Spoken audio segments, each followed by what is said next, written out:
This presentation will explore the benefits of using media and technology in an urban upper primary classroom, with a specific focus on how it can aid the delivery of literacy and numeracy curricula.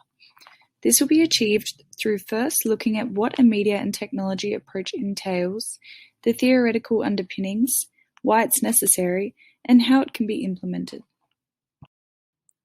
To put it simply, a media and technology approach means to create a digitally rich classroom environment for the students to learn in. This means using an interactive whiteboard to deliver lessons, encouraging the students to use iPads, computers, and laptops to engage with the curriculum expectations and produce work, and introducing a range of other technologies to make lessons more immersive and captivating, which will be looked at in more detail later on. O'Hara states that the majority of children nowadays are growing up in media-rich homes where they actively engage with a plethora of digital technologies and therefore develop a range of digital skills and understandings from an early age.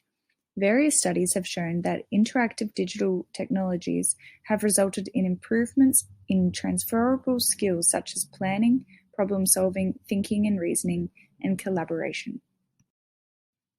The term techno-literacy refers to these technological practices during children's early years, and Marsh advocates for the Australian curriculum to recognise and harness children's existing knowledge of media and technology in the home. She argues that it is no longer viable to approach learning as a paper-based activity, as children are accustomed to receiving information in a multimodal, engaging way. Stafford describes visual literacy, which refers to the active process of interpreting and understanding visual media. This day and age, we are bombarded with images and sounds through multimodal media, and it is essential students are visually literate in order to interpret this information and become informed, sophisticated, responsible members of future society. A media and technology approach to teaching literacy and numeracy is predominantly led by Jean Piaget's constructivist learning theory. Constructivism states that people are not passive learners, but instead are active in the building of knowledge and meaning. They build on previous experience to make sense of what they are learning. This directly applies as children are building on their vast experiences and ideas of media and technology in an educational, applicable way. The constructivist theory advocates for a student-centered approach where the student guides their own learning. Power and autonomy can be granted to the students through the use of portable devices, allowing the students more control over their learning. Learning through play is also an important part of the constructivist theory and is addressed through the use of interactive technologies. Technology allows for greater engagement and interest, which in turn increases fun and play in the classroom. Howell provides 5 important reasons why a media and technology approach in the classroom is imperative. The first reason is global information society. Modern-day society is highly interconnected. Just imagine what the future has in store.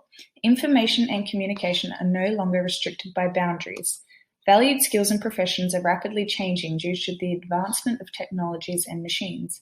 Students will be entering the digitalized workforce, and it is up to educators and schools to prepare them for success. Number 2 is Australian workforce needs to be prepared. It is crucial for Australia to have an adaptable, highly skilled digital workforce as the world becomes increasingly interconnected and the global markets for skills continue to grow. The development of this workforce begins in the classroom. Number 3 is digital natives, or are they? Digital natives refer to people that have grown up under the influence of the internet and other modern technologies.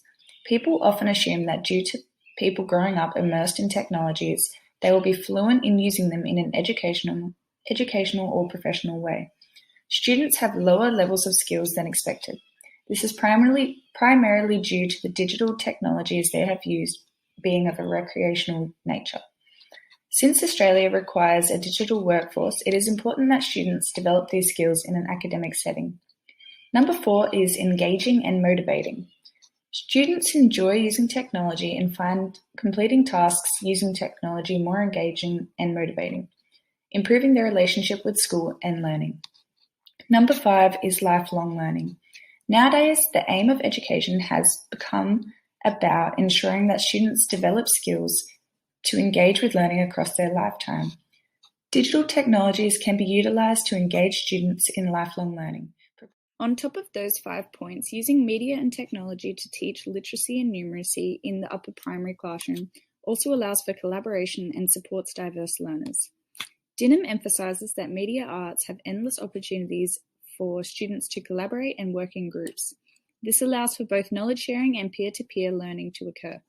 It is important, however, to mix up the students in each group in order to ensure each child's skills are accurately measured and the more proficient students are not taking over from the less proficient. Media can be used to support diverse learners as its multimodal nature appeals to a range of different students, while simultaneously building on their different interests and capabilities. Media arts in the classroom is effective in motivating and interesting even the most disengaged student. This is due to the way it heavily draws on the student's existing experiences with and appreciation of new media and youth culture.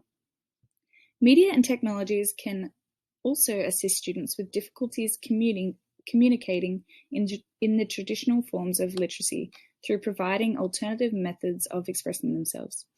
Dinham proposes that students with limited physical abilities can be active in the digital world, whether it be through completing research or schoolwork, or through virtual reality. Finally, the media arts can also assist children on the autism spectrum through providing them with visually rich methods of communication. Studies have also shown that the immediacy of the touchscreen interface have also been effective in keeping children with autism engaged. Laptops, iPads, and an application called ICSL can all be used to effectively deliver the literacy curriculum to an upper primary classroom. Laptops can be used in a range of useful ways in the upper primary classroom. Students can use them to find out information, create PowerPoints, Word docs, and use other applications, among many other uses. Students can use laptops to carry out research, write a script, and conduct an interview, which they will record and present to the classroom. This works to address both of these Year 6 curriculum links. iPads have been used in WA since 2011, and the Department of Education states that they have been shown to improve phonological awareness, learning of phonics, and help develop reading skills. iPads can be used for Year 5 students in any curriculum outline that involves comprehension.